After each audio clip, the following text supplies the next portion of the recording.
కార్యక్రమంలో భాగంగా కళానిధి రాంబాబు గారిని అడుగుదాం.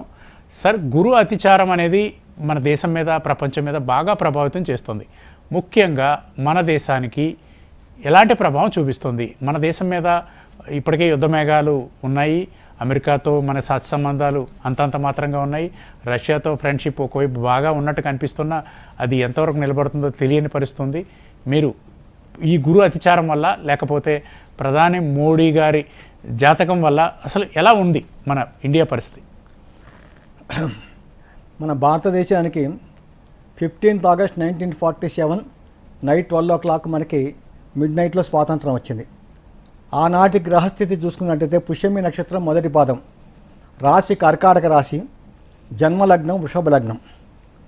ప్రస్తుతము 2025 సెప్టెంబర్ నుంచి 2032 దాకా మన దేశానికి కుజమహర్దశ ప్రారంభమైంది. అంతకుముందు హాయిగా ఉండేది. 2015 నుంచి 2025 దాకా చంద్రమహర్దశ పీస్ఫుల్గా వెళ్ళిపోయింది. దేశం విపరీతంగా అభివృద్ధిలోకి వచ్చింది. మొత్తంగా నరేంద్ర మోడీ గారి ఆధ్వర్యంలో విపరీతమైన డెవలప్మెంట్ అయింది. కానీ ఒక దశ 10 సంవత్సరాలే ఉంటుంది చంద్రమహర్దశ. ఈ 2025 సెప్టెంబర్కి ఈ కుజమహర్దశ ప్రారంభమైంది. ఇప్పుడు కుజమహర్దశలో ఈ కుజుడి అంతర్దశ జరుగుతోంది. ఈ కుజుడి అంతర్దశ 2026 ఫిబ్రవరి, అంటే 26/2/2026, 2025/11/2025 నుంచి 26/2/2026 దాకా కుజుడిలో కుజుడు నడుస్తుంది. ముఖ్యంగా 2026 ఫిబ్రవరి నుంచి 2027 ఫిబ్రవరి మటుకు మన భారతదేశానికి చాలా గడ్డు కాలంగా చెప్పచ్చు. ఎందుకంటే 2026 ఫిబ్రవరి నుంచి రాహు మహర్దశ, రాహు యొక్క అంతర్దశ ప్రారంభమైంది. కుజుడిలో రాహు జన్మలగ్నంలో ఉచ్చస్థితిలో ఉన్నప్పటికీ కూడా ఆ రాహు కృత్తికా నక్షత్రం మీద ఉన్నాడు. కృత్తికా నక్షత్రానికి అధిపతి రవి, సూర్యభగవానుడు. ఆ రవి చతుర్థ స్థానానికి అధిపతి. ఆ చతుర్థాధిపతి తృతీయ స్థానంలో ఉన్నాడు. 5 గ్రహాలు తృతీయ స్థానంలో ఉన్నాయి. రవి, బుధ, శుక్ర, చంద్ర. ఈ 5 గ్రహాలు కూడా కర్కాటకంలో ఉండి, ముఖ్యంగా కుజుడు మిథునంలో ఉన్నాడు. ఈ ద్వాదశ స్థానాల్లో ఉన్నాయి ఈ కుజుడికి రాహుకి. కాబట్టి ఈ కుజమహర్దశలో రాహు అంతర్దశ 2026 చాలా ప్రమాదకరంగా ఉంటుంది. ఎందుకంటే ఈ ముస్లిం దేశాలని కంట్రోల్ చేసేవాడు ఈ రాహు గ్రహం. సో ఈ చతుర్థ స్థానం టెరిటరీస్, మన ఇండియన్ బార్డర్స్ గురించి చెప్తుంది. లగ్నానికి 4వ ఇల్లు.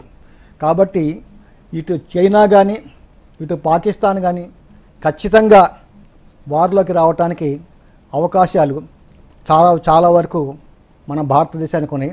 అలాగే ఆకస్మిక ప్రమాదాలు చాలా విపరీతంగా ఉంటాయి.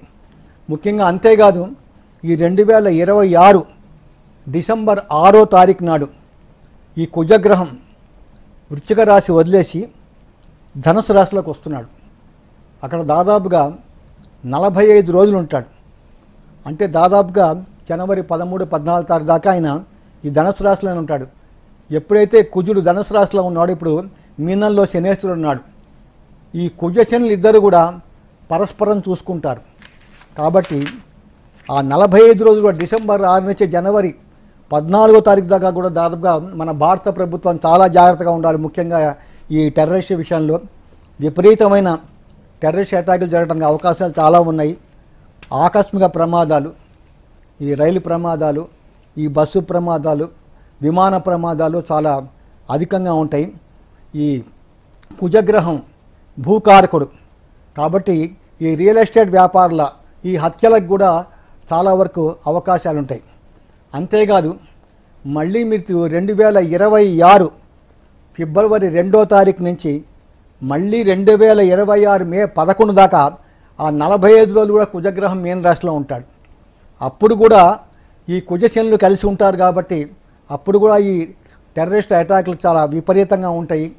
ఈ వాహన ప్రమాదాలు, రోడ్డు ప్రమాదాలు, ఈ హత్యలు, ఈ ఆకస్మిక ప్రమాదాలు అనేవి చాలా ఉండి ప్రాణ నష్టం కూడా విపరీతంగా జరగటానికి అవకాశం ఉంది.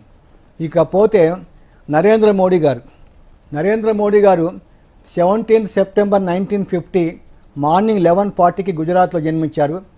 ఆయన జన్మ నక్షత్రం అనురాధ నక్షత్రం 2వ పాదం, రాశి వృశ్చిక రాశి.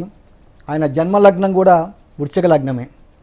ఆయన జాతకంలో గొప్పతనం లగ్నాధిపతి కుజుడు లగ్నంలో ఉన్నాడు, భాగ్యాధిపతి చంద్రుడితో కలిసి. అక్కడ చంద్ర మంగళ యోగము, రిచిక మహాపురుష యోగం ఉన్నాయి. అది కాకుండా ఆయనకి గజకేసరి యోగం ఉంది. చంద్రుడి నుంచి చతుర్థంలో గురువు ఉన్నాడు కాబట్టి గజకేసరి యోగం కూడా ఉంది. ఆయనకి లాభస్థానంలో ఈ రవి బుధులు ఉన్నారు కాబట్టి ఆయన ఎక్కువ చదువుకోకపోయినప్పటికీ కూడా ఆయనకి హైలీ ఇంటెలిజెంట్ అయి ఆయనకి దశమాధిపతి లాభస్థానంలో ఉంటామన్నా. ముఖ్యంగా ఆయనకి ఇన్ టైంలో బ్రహ్మాండంగా చంద్రమహాదశ 2014 నుంచి ఆయనకి ఈ చంద్రమహాదశ జరగటం వలన 10 సంవత్సరాలు దాదాపుగా ఈ 2014 నుంచి ఆయన ప్రధానమంత్రి అవ్వటం జరిగింది. అట్లాగే 2021లో కుజమహాదశ మొదటి 3.5 సంవత్సరాలు మంచి ఫలితాలు ఇస్తాడు లగ్నాధిపతిగా.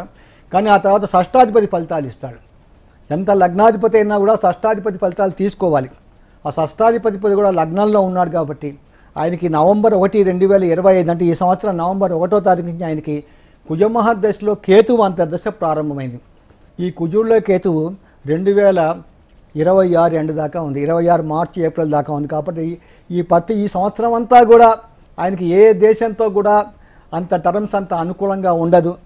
ఆరోగ్య విషయం కూడా ఆయన చాలా జాగ్రత్తగా ఉండాలి. ముఖ్యంగా ఈ టెర్రరిస్ట్ అటాకులు విపరీతంగా మన సౌత్ ఇండియాని కంట్రోల్ చేసే గ్రహమే కుజగ్రహం. సౌత్ ఇండియా మన హైదరాబాద్ కూడా సౌత్ ఇండియా కింద వస్తుంది. హైదరాబాద్, బెంగళూరు, చెన్నై, కేరళ ఇవన్నీ సౌత్ ఇండియా కిందకి వస్తాయి.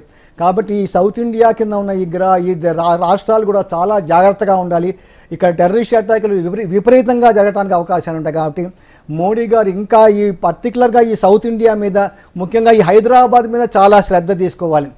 ఎందుకంటే ఈ డిసెంబర్ 6 నుంచి జనవరి 11 దాకా కూడా ఈ కుజశనులు ఇద్దరు కూడా పరస్పరం వీక్షించుకుంటారు. కాబట్టి ఈ సమయంలో కూడా ఈ టెర్రరిస్ట్ అటాకులు చాలా ఎక్కువగా జరగడానికి, ప్రాణ నష్టం కూడా చాలా అధికంగా జరగడానికి అవకాశాలు చాలా ఉన్నాయి. కాబట్టి మన భారత ప్రధాని నరేంద్ర మోడీ గారు చాలా జాగ్రత్తలు తీసుకోవాలి. ఇటు పోలీస్ డిపార్ట్మెంట్ కూడా చాలా అప్రమత్తంగా ఉండాలి. కారణం ఏంటంటే ఈ పోలీస్ యంత్రాంగం మొత్తం కూడా కుజుడు ఆధీనంలో ఉంటుందన్నమాట.